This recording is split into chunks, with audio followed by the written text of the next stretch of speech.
शरद की मुलाकात को संजय राउत ने बताया महामारी। बोले, इस तरह की बैठकों से फैलता है भ्रम। देश की राजनीति में महाराष्ट्र ऐसा केंद्र बन गया है जिसको बार बार पलटकर देखना पड़ रहा है। लोकसभा चुनाव की तैयारी में जुटे देश का ध्यान महाराष्ट्र ने रविवार को एक बार फिर खींचा, जब विपक्षी इंडिया के साथ जाने वाले शरद पवार और एनडीए की सरकार के साथ जाने वाले अजित पवार की मुलाकात हुई।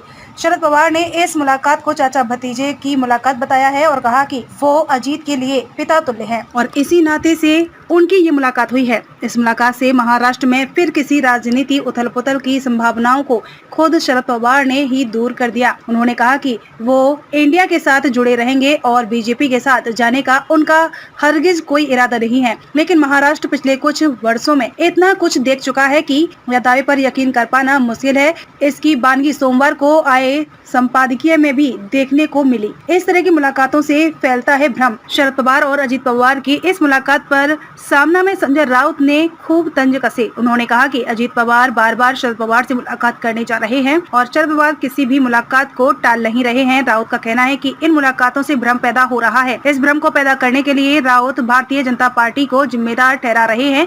उनका कहना है कि क्या बीजेपी के चाणक्य ऐसा ही भ्रम पैदा करने के लिए अजित पवार को ऐसी मुलाकातों के लिए भेज रहे हैं। शरद पवार की छवि हो रही खराब। राउत का कहना है कि शरद पवार की छवि इस तरह की मुलाकातों से खराब हो रही है और ये ठीक नहीं है। राउत ने मुलाकातों के इस दौर को महामारी तक बता डाला है। वहीं उन्होंने मुख्यमंत्री एकनाथ शिंदे की बीमारी पर भी निशाना साधा। उन्होंने कहा कि 4 दिन पहले गृह मंत्री अमित शाह पुणे में आए थे और उनकी मुलाकात के बाद महाराष्ट्र में नेतृत्व परिवर्तन खबरें फैलने लगी और मुख्यमंत्री शिंदे की तबीयत बिगड़ गई।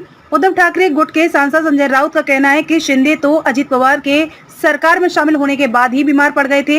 ये बीमारी अजीत और शरद पवार की मुलाकात के बाद और बढ़ रही है। राउत ने संपादकीय में कहा है कि अगर महाराष्ट्र की राजनीति को जकड़ने वाली इन बीमारियों का इलाज समय पर नहीं किया गया तो ये महाराष्ट्र के समाज को खोखला बना देगी।